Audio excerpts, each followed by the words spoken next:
Hi, I'm Gretchen. This is day 3, part 5 of the Servant program. Today we're going to be talking about balanced versus imbalanced results. And here's the first question. Are your results balanced? Do you reside in a state of joy?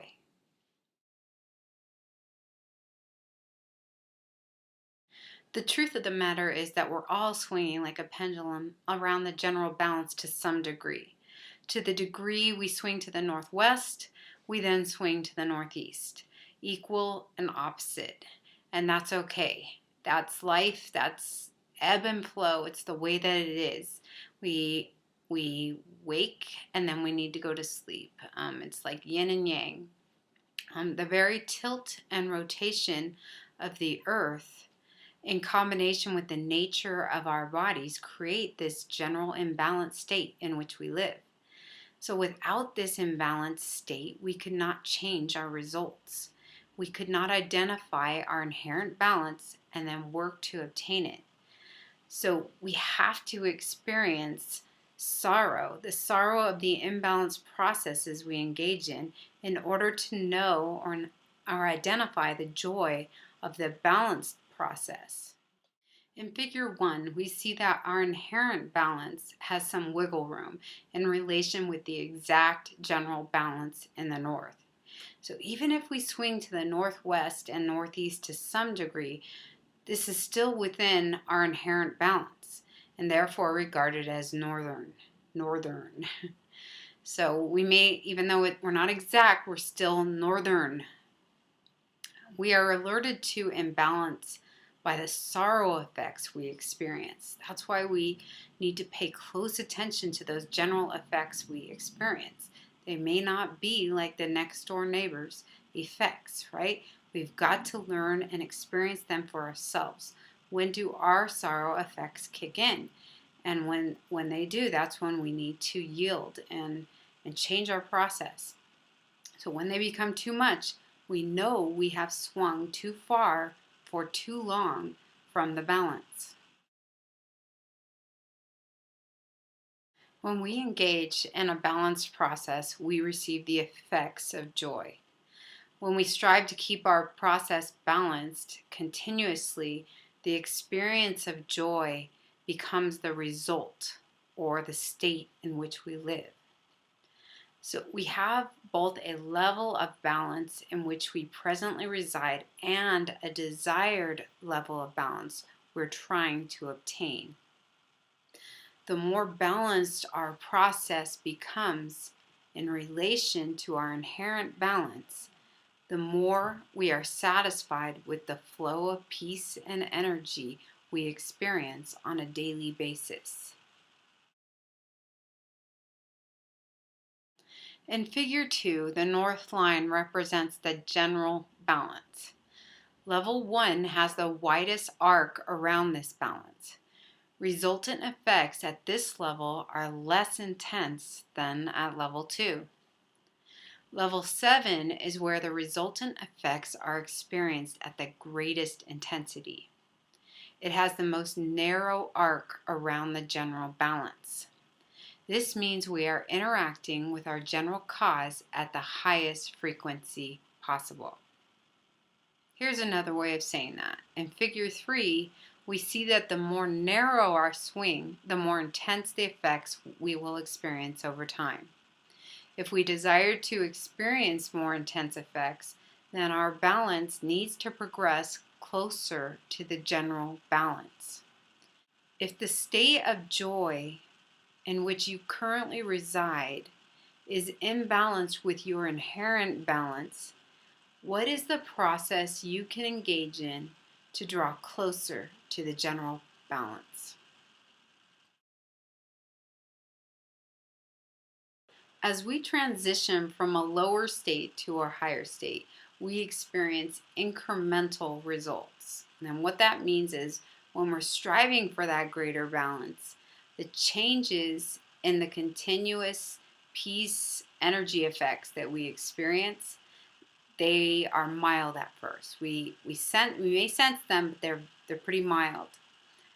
Over time, as we continue in our process, they become more satisfying and more continuous. Eventually, peace develops into confidence, and energy develops into empathy. They become character traits, they become a part of our personality.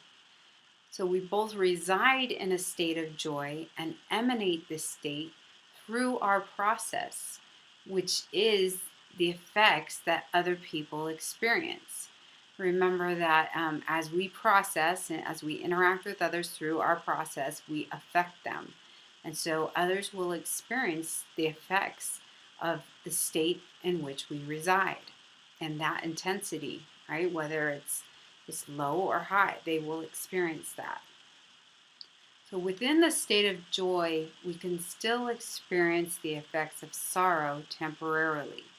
But the situation is that we always return to the level of joy that we have obtained. It's like spontaneous recovery.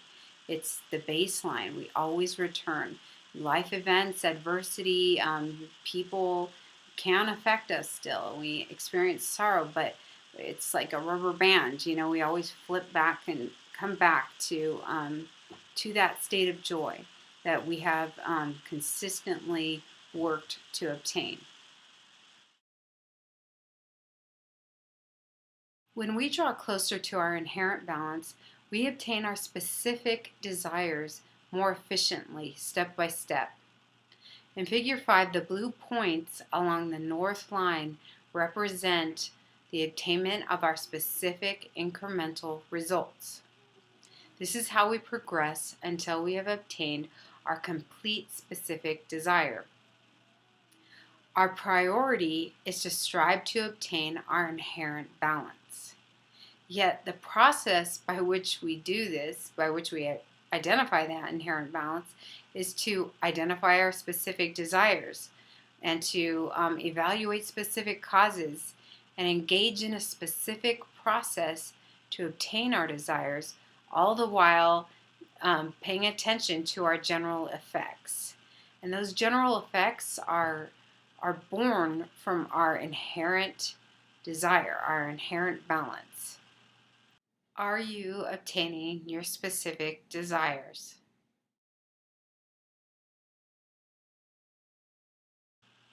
So, when a specific desire is centered up in our north, we are consistently motivated, hopeful, and excited about our journey to obtain it.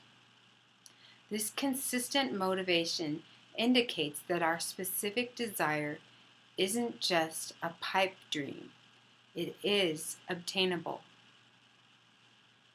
This doesn't mean there aren't times when we lose hope or get fanatical about the attainment of our desire. There are times like that. Whenever we feel the imbalance coming on, we take the time to figure out what's going on and how to get ourselves back on track. Are you consistently motivated, hopeful, and excited about your journey?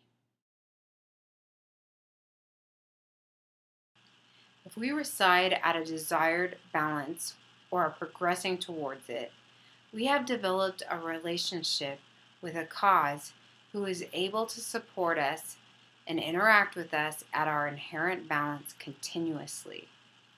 The established balanced relationship between cause and child is what sustains the process and the effect. That interaction it's crucial to have that sustained.